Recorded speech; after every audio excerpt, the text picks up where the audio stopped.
John, you know what's got me excited is that, John, we got the book here. We got a gentleman out who bought a copy of the book tonight out there tonight. He brought a copy of the book with him right here, Stephen Colbert's Midnight Confessions. And I'd like to tell that man right there and you right there and everybody out there watching that I'm proud to say that the Midnight Confessions, we just found out, is now a New York Times #1 bestseller. Right here, this is it. That's it. There we are. All right, there it is, man. You put it out. You put it out there, somebody's gonna put it in there, and we did it. And I just have one quick confession. That is not true. I have no idea how many people have bought it, but I hope a lot of people do because it's a good book. It's a good book. Yeah, it's a good book. And it was a good feeling right now when I said that we did that, and you know, that's the world I want to live in. Okay? Yes. I do have one other confession here, is that I also have an ice cream called Stephen Colbert's Americone Dream. If you haven't tasted it, you got to check this thing out. And I'll tell you why. I get down with it. Besides the fact that you can never have too much dairy, is that the fact that all the money I receive from this goes to charity, the Americone Dream Fund, which we usually give away at the end of the year. The staff here all gets together, they decide where it goes to, and it's a really fun night when we announce that. But here's the thing. Last night, Nick Kroll was on promoting his new show, Big Mouth, which is about puberty. And he was asking celebrities out there to tweet awkward photos of themselves when they were teens with the hashtag #PuberMe. Now, I wanted to start, but I don't have any awkward photos of my teenage years, so instead, I tweeted out this suave guy right there. Yeah.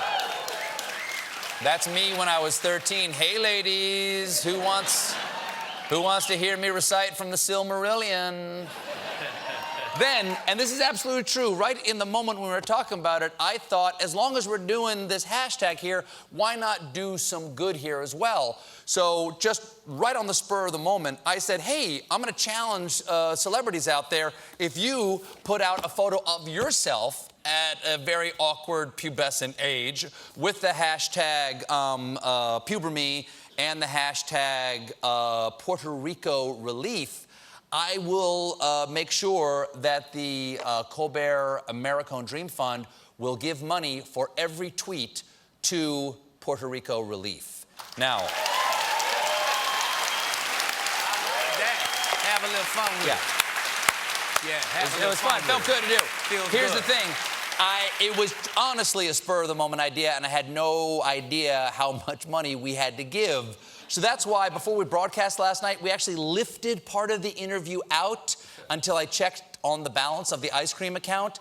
Now that we've checked on it, I want to show you the part of the interview with Nick that we lifted, because I asked Nick to name how much I would donate per tweet of celebrity, and this is what he said.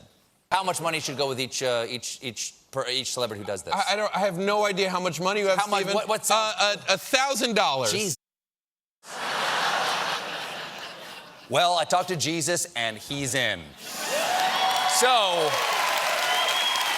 I am happy to announce, he's very generous, I'm happy to announce that for every celebrity, and again, I get to determine who's a celebrity, who posts their awkward teen photos with the hashtags #PuberMe and hashtag Puerto Rico Relief, the Americone Dream Fund will donate $1,000 to One America Appeal. Now, we've already got some great entries from Colbert Verified Celebs. This actually came through today. Here is a puberty photo from Sarah Silverman, who at 13 is looking cooler during puberty than I do now. The very talented Adie Bryant sent this one. And I believe this was the yearbook where she was voted most likely to become a thoughtful squirrel. Here we go. Here's Secret Eats Adam Richman at his bar mitzvah. Before that ceremony, he was just boy versus food. Here is, oh, I love this one. This is Kumail Nanjiani. There you go, preparing for what I assume was his Backstreet Boys audition. There was the cute one, the bad boy, and then Kumail was the one who always carries dice. And then there's the lovely and talented Alison Brie. This isn't a contest, but that is a winner. That headgear alone puts her in the top 1% of awkward. So we're already, how many? We have tens, we're already tens of thousands of dollars in here, which is fantastic. And I want you celebrities out there, step up and tweet those photos with the hashtag PuberMe and hashtag Puerto Rico Relief. I want to see bowl cuts. I want to see brace faces, a constellation of acne across your T-zone. And to make sure there is money enough in the fund, please go get more Stephen Colbert's Americone Dream ice cream. Do your duty. Eat the whole pint tonight. If you don't hate yourself in the morning, you're part of the problem. We'll be right back.